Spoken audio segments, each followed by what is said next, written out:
Good morning students. आज हम लोग बात करेंगे कि अगर अंग्रेजी 10 दिनों के अंदर बोलना है तो रियल में हम लोगों को करना क्या है।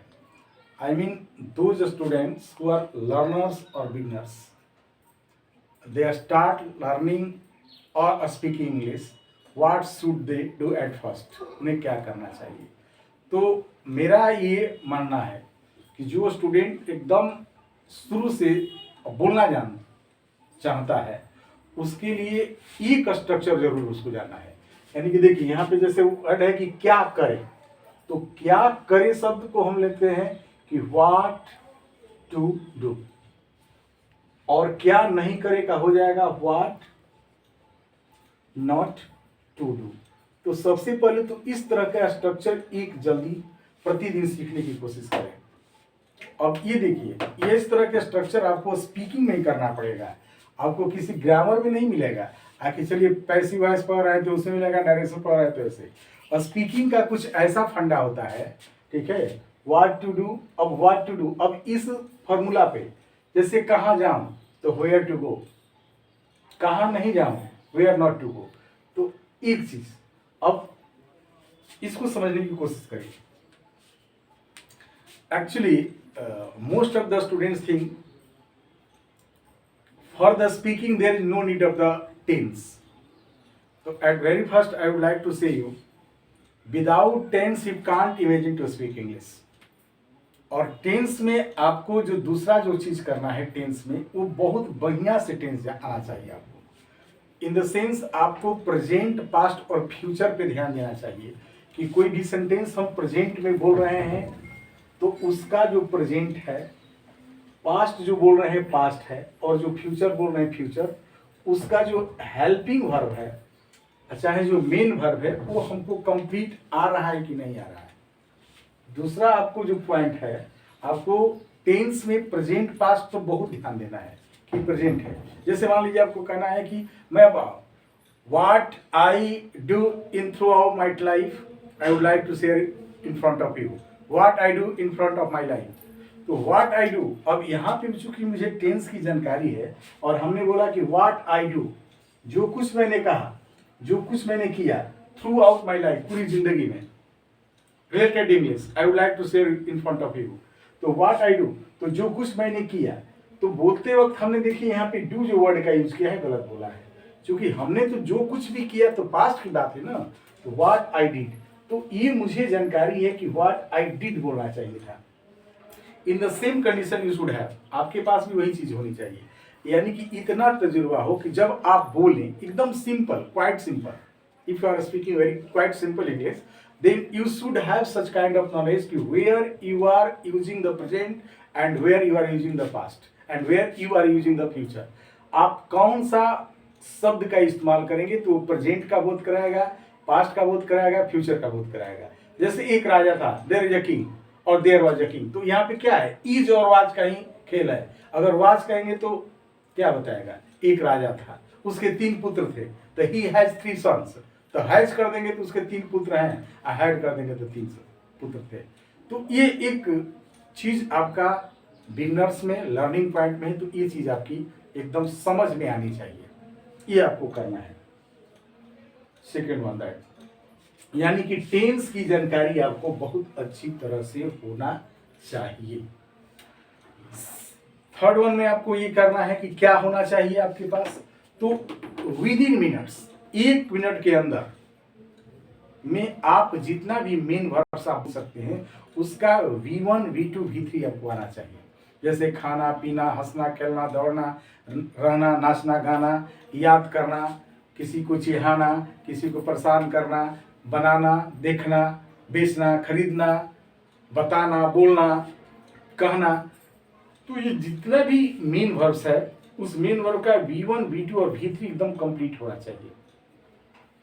और इसके लिए आपको एडवांस इंग्लिश बुक की जरूरत नहीं है, जितना बेसिक से बेसिक बुक है उस बेसिक बुक खरीदिए। सारी बेसिक बुक्स में आपका V1 V2 V3 दिया रहता है, आप समझिए। तो वर्ब का first form, second form, third form अति आवश्यक है, क्योंकि जो भी टेंस आप बोलेंगे उसमें इसकी जरूरत है। और कुछ ऐसे मेन वर्ब होते हैं जिसका V1 और V2 और V3 एकदम समान होते हैं, और वहाँ भी आपको दिक्कत होगा। जैसे मैंने इस किताब को उस मेज पर रखा है, तो I have put that book on that table. I have put, तो पुट वर्ड है ये पुट। अब इसका V1 V2 V3 सब बराबर होता है P2, ठीक ना। मैं रखता हूँ I put that book on that table, मैं रखता हूँ तो आई पुट ही होगा, ठीक है। सेकेंड फॉर्म करना है कि मैं रखता था, I put that book on that table. तो इस तरह से कुछ ऐसे वर्ड हैं जिसका V1 V2 V3 बराबर होता है, उसको भी आपको रिमेंबर करना होगा, लर्न करना होगा, और ये जरूरी है। You have to do it, without doing you can't. बिना इसे किया नहीं बोल सकते हैं, ये आपको जरूर करना है, ठीक है। कुछ ऐसे वर्ड है जिसका V1 और V3 बराबर होते हैं और V2 उसका अलग होता है। जैसे दौड़ना, रन, तो रन रैन रन, तो दौड़ना का मैं दौड़ता हूँ आई रन, और मैं दौड़ा तो आई रैन हो जाएगा RAN, और वह दौड़ चुका है तो ही हैज रन, तो रन रैन रन। उसी तरह से कम केम कम, वह आया ही केम, वह आता है ही कम्स। वे लोग आते हैं दे कम, और वे लोग आ चुके हैं दे हैव कम, तो कम। तो इस तरह की कुछ मेन वर्ब है जो एकदम जनरली इसको हम लोग प्रॉपर करना क्या नहीं है उस पर हम लोग बात करेंगे कि क्या नहीं करना है। तो करना क्या नहीं है कि at very first if you are the beginners, you are the learners, you are learning how to speak English, that time you should not spend your time for being expert in the spoken English. आप पहले ही दिन बहुत सारी चीज़ है, बहुत सारे student हैं कि एक्सपर्ट बनने की कोशिश करते हैं। वो क्या करते हैं कि एक्सेंट, वो बढ़िया बढ़िया इंग्लिश, वो सोचते हैं कि what is the good, how to speak good accent. Accent कुछ नहीं होता है। अब इस मॉडर्न युग में कुछ नहीं है, सब देश का अपना अलग अलग इंग्लिश है। You are living in India, Indian English. आप इंडिया में इंडियन इंग्लिश बोला जाता है, फ्रांस में फ्रेंच इंग्लिश बोला जाता है, अमेरिका में अमेरिकन इंग्लिश बोलता है, ब्रिटेन में ब्रिटिश इंग्लिश बोला जाता है। तो every country has on language. तो आप जिस टोन में इंग्लिश सीख रहे हैं दैट इज एनफ, वो काफ़ी है। अब उसके सीखने में आपको आ नहीं रहा है, अभी आपको टेंस नहीं कंप्लीट है, लेकिन अब क्या करते हैं कि you are watching that video your TV and that reverse has expert and speaking well English, and आप उसी की तरह एकदम कॉपी करते हैं, ट्राई टू कॉपी। तो पहले कुछ सीख नहीं रहे, you are not learning that, you are being to impress that person, you are what kind of English he is speaking and how not I can speak like him, because he has a lot of practice, that's why he is speaking like that. You don't have a practice, you have to learn now, then you can speak like them. But you are trying to speak like him in the initial stage, how can it be? It can't be. तो आप अपना क्या करते हो कि अपना time बर्बाद करते हो उसको, एक्सेंट को। एक्सेंट क्या होता है? एक्सेंट मतलब कि जो जैसा भाषा है उस भाषा में बोलना। जैसे हमारी भोजपुरी एक्सेंट है, तो हमारी तरह कोई भोजपुरी थोड़ी बोल सकता है। No one can speak like Bhojpuri, no one can speak Bhojpuri like us, हम लोग की तरह नहीं बोल सकता है। No one can speak English like British, अब ब्रिटिश की तरफ थोड़ी ना हम इंग्लिश बोल सकते हैं, because they are mother tongue. तो जिसका जो मदर टंग है उसका एक्सेंट आ जाएगा, और हम लोग उस एक्सेंट किसे में, तो पहले लर्निंग में उस पर हमको नहीं करना है focus. You don't focus on that point. और कुछ लोगों को मैंने देखा है यूट्यूब पे, क्या करते हैं कि they are thinking there is no need the grammar for the speaking English. अंग्रेजी बोलने के लिए ग्रामर की जरूरत नहीं है। अरे ग्रामर की जरूरत नहीं, बिना ग्रामर का अंग्रेजी आप बोल ही नहीं सकते हो। Can't speak English without grammar. आप टेंस आपको आती नहीं, कैसे बोलोगे इंग्लिश? आपको कहना हो कि मैं आपके सामने खड़ा हूं तो टेंस ये था, I am standing in front of you. आप हर चीज को टेंस यानी कि जिस चीज को, तो उस वर्ड मीनिंग को आपको जानना पड़ेगा। वर्ड मीनिंग में भी आप क्या करते हो, आखिर जब इंग्लिश स्ट्रॉन्ग करना है तो वर्ड मीनिंग आप क्या करते हो, बहुत मजबूत ऐसा स्ट्रॉन्ग मीनिंग, ऐसा वर्ड मीनिंग ढूंढते हो आखिर जिसका वर्ड मीनिंग का आप कल्पना ही नहीं कर सकते हो, और उसमें अपना समय बर्बाद करते हो। जैसे I have experience for a long time and I am teaching also, I am speaking like that.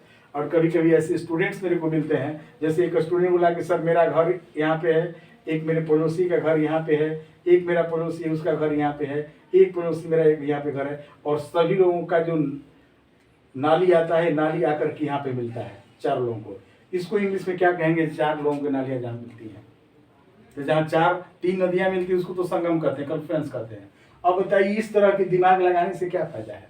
What is the profit to think like that? इस तरह का अगर आप दिमाग लगाते हो तो उस तरह से आप इंग्लिश कैसे इंप्रूव कर सकते हो? How can improve that? I am not telling you should not enrich your English, you should enhance your vocab. आपको अपना वोकैबुलरी को बढ़ाना है, बट एक प्रॉपर वे में बढ़ाना है। ये नहीं कि शुरुआती दौर में आप ऐसा ऐसा चीज का याद करने लगे इंग्लिश जिसका कोई मतलब ही नहीं है, there is no use in your life. तो आप इस पे भी मेंटेन करने की कोशिश करेंगे। फिर आप जिस भाषा को जानते हैं उसी भाषा में सोचिए और उसको ट्रांसलेट करिए। Without be translating can't speak. जैसे कुछ लोग कहते हैं, some people say that if you want to speak English, at very first you should think in the English. Think in English, speak in English. Now you just take the example there. Suppose that I have to speak French, I have to speak Chinese, I have to speak the another language, and someone is telling that if you want to speak French, that at very first you should think about the French in your mind. After that, speak. How can I think in the French? I can never think in French. Because my mother tongue is the Hindi, that at very first I will think in Hindi and I translate that Hindi into English. But how can we experience that? आप जब सोच रहे, जैसे मैं भी हिंदी ही सोच रहा हूँ, at very first I am thinking Hindi in my mind and I am speaking in front of you. In the same condition also have that. आप अब चूंकि शुरुआत में आप सोच रहे हो तो उसको बोलने में देर लग रही है, तो आपको शुरुआत में जो बोलने में देर लग रही तो आपको सब नहीं है, सही करा है, दैट पर्सन इज, तो that person is telling because he has experience, he has worked for a long time on that condition, that's why he is speaking. और आपको वही चीज बता रहा है, तो आपके साथ ऐसा नहीं हो सकता है। आपको जिस लैंग्वेज में, उस लैंग्वेज में सोचना ही पड़ेगा और उसको ट्रांसलेट करना पड़ेगा।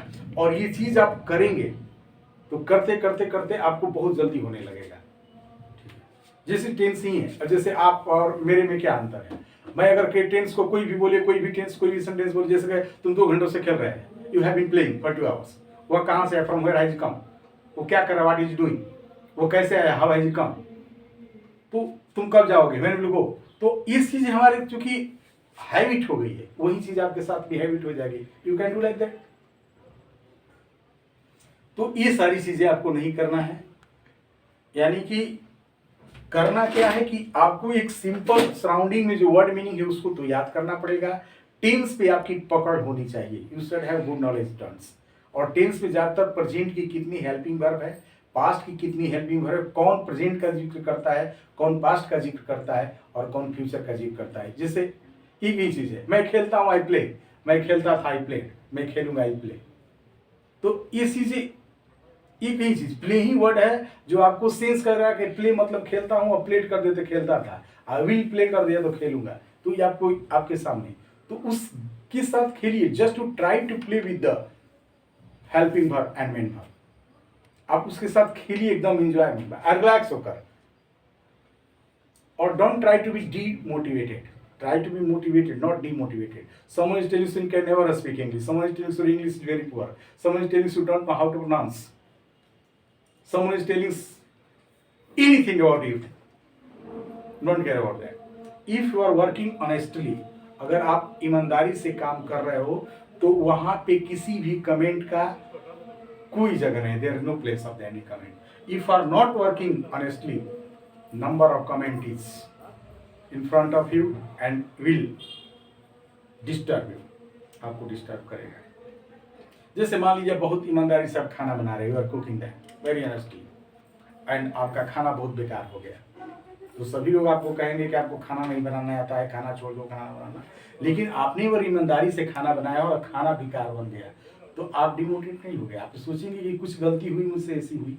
The same condition is also with English, that someone is telling about you are not speaking well, someone is telling about your English is not good, someone is telling you are not teaching well. What a problem, because I am doing honestly my work, I have taught a number of students, they are enjoying in a different field, and someone is telling, sorry, accent is not good, your tone is not good, you are not speaking, you are not teaching well. That time I will never be demotivated. That person is telling, because I am working honestly here, I have taught the number of the students and they like me, and 2%, 3%, 4% are telling me you are not good, that's why I will be demotivated, I can never reach. तो ये सारी चीज़ें आपके साथ होना चाहिए। और मुझे आशा है कि अगर इस सारी चीज़ को आप थोड़ा सा माइंड करोगे तो will do better and enhance your English. और अगली वीडियो में हम थोड़ा सा आपको इस तरह के स्ट्रक्चर लेकर आएंगे जहाँ पे अंग्रेजी बोली जाती है। जैसे वॉइस में अगर पढ़ाएंगे तो हम वैसे पढ़ाएंगे कि जहाँ पर उसकी बोली जाती है उस तरह से। थैंक यू, फिर मिलेंगे अगली वीडियो में।